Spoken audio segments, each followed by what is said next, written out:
it's now time to bring our reporters from the Washington Informer, starting with Stacy Brown, who actually has been following this presidential election, has had a show this morning at 7:30 a.m. and is here with us today. Welcome to the show, Stacy. Hey, Denise. Who was on this morning? I'm sorry I missed it. It was just Dr. Chambers and myself going over the breaking news of the day and, of course, things about the coronavirus and the inauguration. Right. So quickly, I was on your show the day of. I know you had was it a 8, 9 hour broadcast? 9 hours. Okay, and you've had a lot of folks coming through in addition to members of the Black press. We're going to talk about that a little bit, just our attempt to cover these kinds of events and accessibility that we do or do not get. But what stood out to you the most? I'm sure there are a couple things with regards to this particular inauguration. And how many have you covered? Well, I've covered a lot. Let's see, since the first Obama inauguration. So what stood out easily, it was more National Guards people and law enforcement than it was spectators this year, right? With all the chaos from January 6th that happened with the insurrection and the security, the heightened security, we didn't see all of the people that would normally cram into the National Mall in that area to watch the inauguration and hear the president's address, which incidentally, I thought his address was really, really good. It was one of the best inaugural addresses I've heard in a long time. He talked about unity. And one of the things that stood out, and you hear presidents say this, the only president I think we didn't hear say this was the previous president, and that he's going to be the president for those who didn't even vote for him. So that was interesting. And Joe Biden always seems to come off as a very, very honest politician, if you will. Sometimes that's an oxymoron, right? But he comes off as sincere. And so I listened to that and I thought, he did such a great job. But I mean, there was so much about this inauguration that made it pretty special. We had the young Amanda Gordon, the 22-year-old, read that poem that she wrote herself. Talk about someone I want to have on the show. It's her. She was amazing, Denise. And then we also had, of course, J-Lo and Lady Gaga. But with their celebrity, I think Amanda, the 22-year-old, she basically outperformed them in my estimation. No, it was fantastic. I appreciate you talking. We lost something on this side, so I'm back. But yeah, I mean, as you know, I just happened to be there on that day, and as I was leaving and listening to other people talk about what had happened, one, of course, being, and these are mostly members of Congress and their family and friends, and they all were just talking about her, about that poem. I think she. Of course, Lady Gaga and the dress and other things that happened that day, but that poem just really seemed to strike home. And I know you did a piece on her a while back, Yeah. and so it's really good that we were. She's the first, right? The first youth Yep. poet laureate. Exactly. Again, 22 years old. She went to Harvard. Bright young lady, a bright future. But Denise, I think one of the biggest highlights was the picture you took of yourself, your selfie. I wish we had that. We showed it on my program, the great selfie. You know what? None of those selfie taken stars like Kim Kardashian, they have nothing on Denise Rollard Barnes. Stacy, it was cold.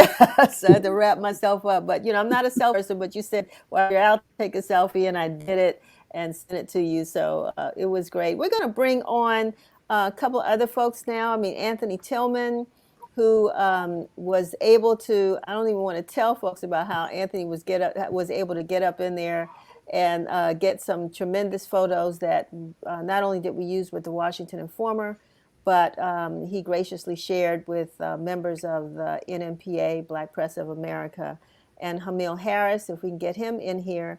And of course, Sam Collins. Can we get Sam in as well? All right, Sam Collins, and last, of course, but not least, Kevin McNair, our editor. Welcome, team. We could hear So, them come off mute.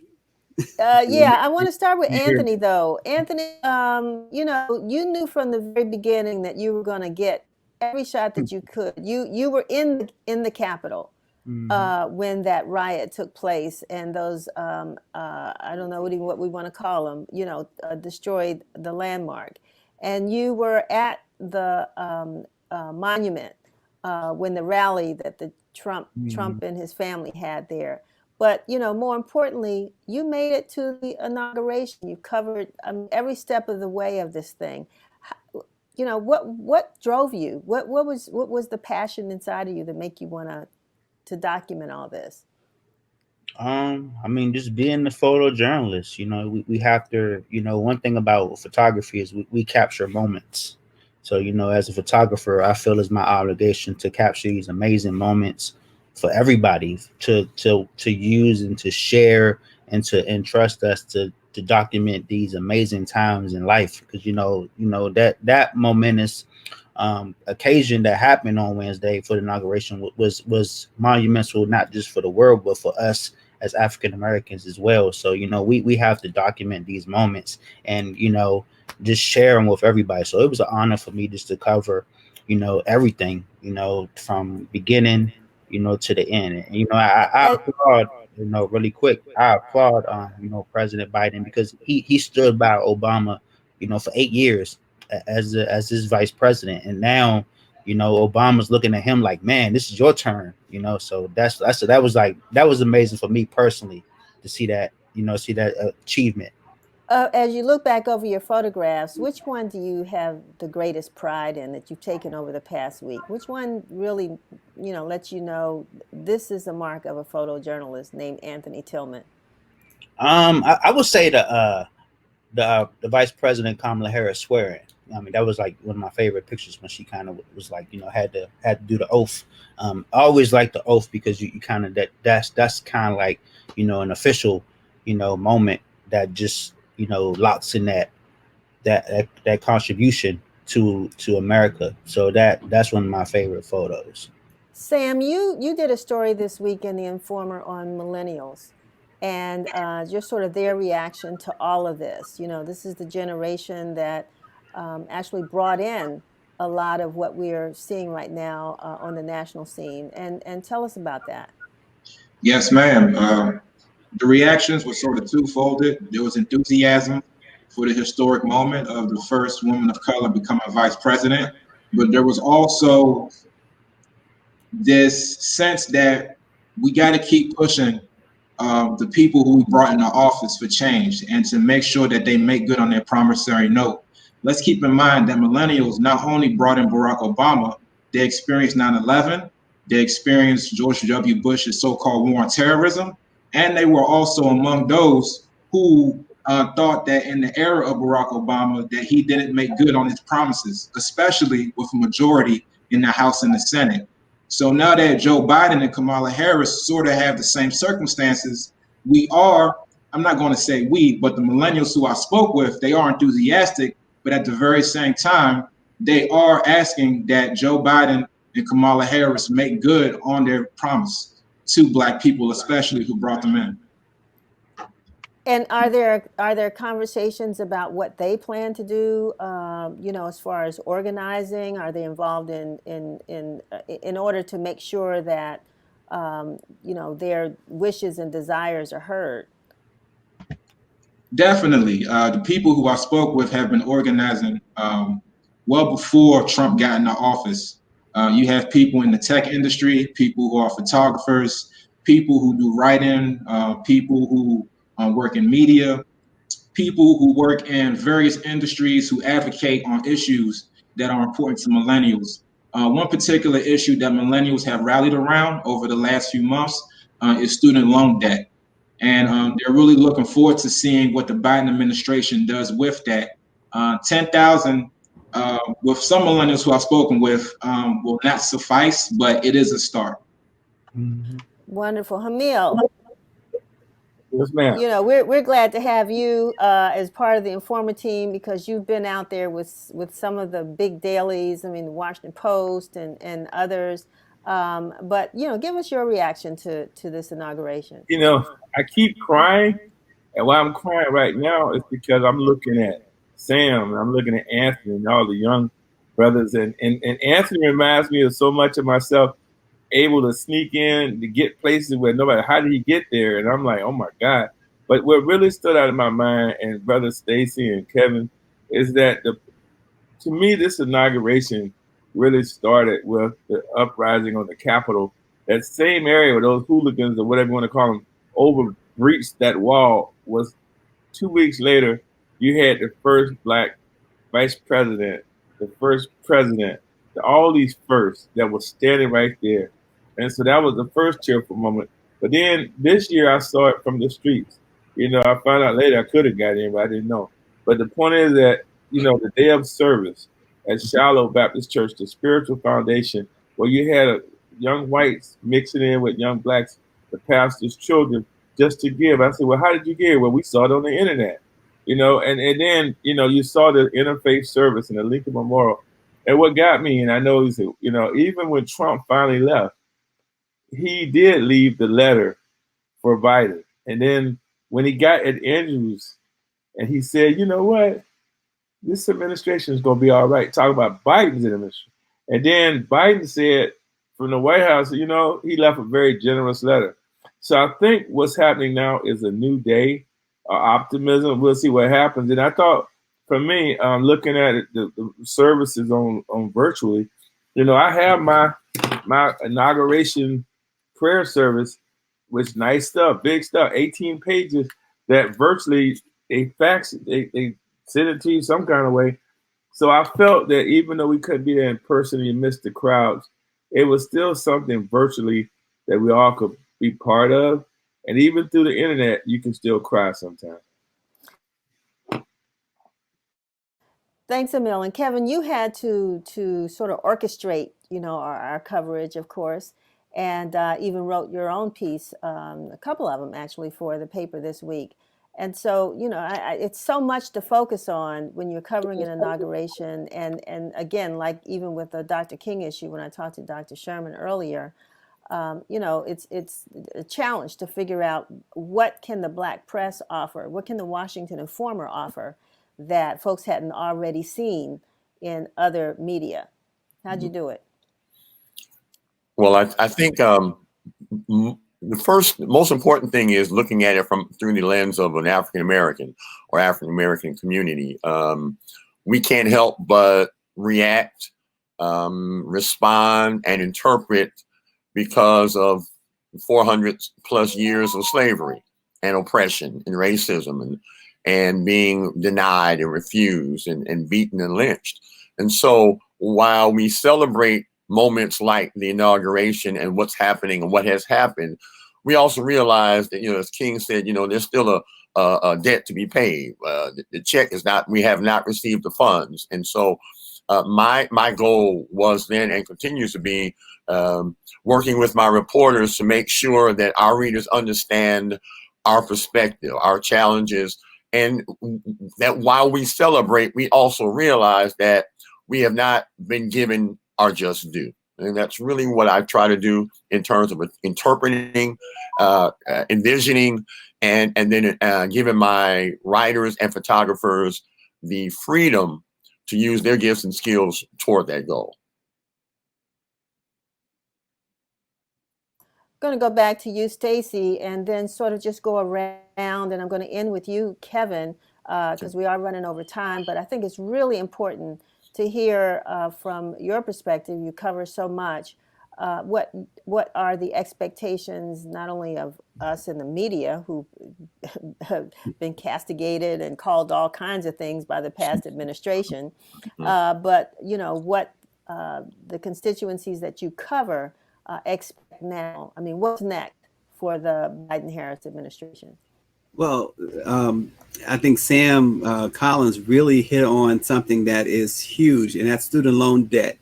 And I know the Biden plan calls for eliminating $10,000 or canceling $10,000 of that. And as Sam mentioned, for many, especially in our community, the community we cover, it's not enough. We know that African Americans have the most student loan debt.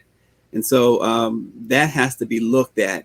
And to President Biden's credit, he wasted no time. 17 executive orders he signed on day one that included a lot of items that impact the Black community.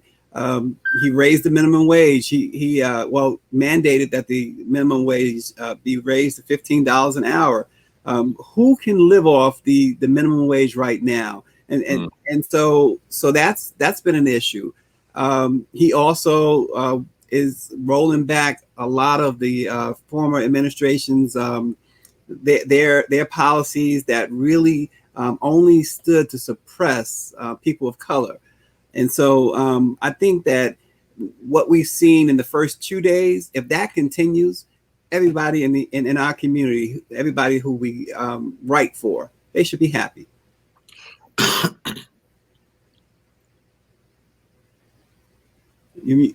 Sorry, I keep doing that. Anthony, I know that you have been raising the flag and the cause for Black press and access. But what are your expectations from the Biden-Harris administration? Well, I'm gonna follow with Kevin. We definitely need our seat at the table. I mean, it's time for these excuses and this propaganda to be over. You know, we definitely deserve our limelight for African Americans and for the Black press. You know, one thing that I did tweet that day is that, you know, we face the same equalities in media as the Black and brown communities we face. So, you know, it's time for us to kind of, you know, be relevant just like everybody else. We need to have the same equal, you know, coverage of what's happening in our own cities as the rest of the people do. And I think that's one thing that has to change, especially with this administration moving forward, is that we need that seat at the table. We need that student debt cancellation. We need that Black, you know, equality in race and in culture, because it's more about just not about the Black race. It's about the culture. It's about our culture. It's about our community, and it's about the people that we work with every single day that face these same challenges. Thanks, Anthony. And Sam, you already pretty much painted the picture, but is there something else that you might want to add with regards to what millennials who within the next 4 years, well, they're always going to be millennials, but you know, they're getting married, they're having children, they're buying homes and trying to secure well-paying jobs. What would you project, or is there?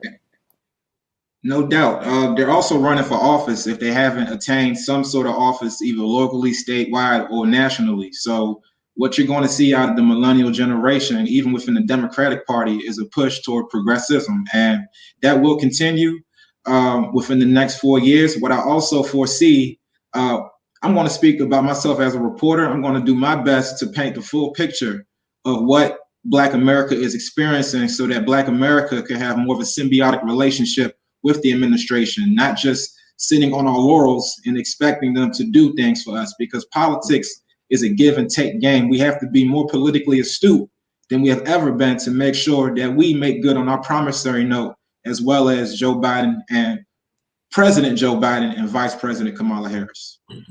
Great point. Hamil? We lost Hank Aaron today. You know, 715 was history to have of African American. My focus right now, believe it or not, is at the Pentagon. For the first time in history, we have a Secretary of Defense. And I want to know, what is he going to do? What's interesting, the most powerful senator for years was Sam Nunn, because he was over the Defense Appropriation Committee. Now we got an African American from Georgia that's the senator. So I want to know what's going to happen, starting with those troops that had to spend the night in the garage of the Capitol. You know, they're kind of washed away, just like that. And those are mostly African Americans. And so again, we have so many things to focus on, not forgetting our past, but focusing hard. That's why at 60 years old, I'm glad to stand with Anthony and Will and Sam, because and Kevin, we still could do a whole lot despite our age. So I'm excited too. Yeah, and I want to just say, as one who was at the Capitol, not to take issue with you, But the majority of those National Guardsmen that I saw were not African Americans, which to me raises another question. When you have someone who's over the new person that's going to be over defense, and the whole issue of recruiting more African Americans into the department. So it's an issue. I'm glad you raised that. I think it's something to look at, and I think it's something we need to follow. But I'm going to kind of let Kevin close this out right now. And well, I've editor, got. where do we go from here? Yeah, I've got, Hamil knows what I'm talking about. Good preachers have 3 points.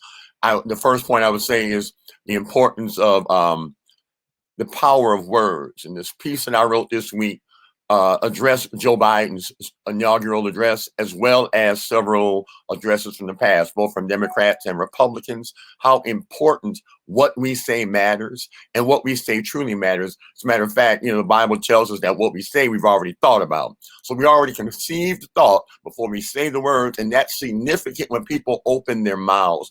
We've got to hold our folks and the folks more accountable. Second point for me is I'm doing a study for the weekend over the words of Langston Hughes, and his Harlem piece talks about what happens to a dream deferred. Our dreams have been deferred for 400 years, which leads me to the third and final point. I'm not asking for the White House to give us a seat for press conferences. I'm not asking Biden to let us have one seat on the council or something. If America would let go of its sickness of racism and allow the gifts and talents that God has given each of us for the better glory of God and the United States, we would be a great empire. But until we are able to deal with it and let it go, and then to the victor the spoils, to all the gifts, we're going to always be a country talking a good talk, but not walking anywhere close to that walk. Ladies and gentlemen, this brings us to an end to another edition of Win TV. I have nothing more to say. I think the team here has said it all. And keep watching us. Keep reading the Washington Informer. Be safe. And we'll see you here next week. Thank you. Thank you. All right. Preach on. Oh, my.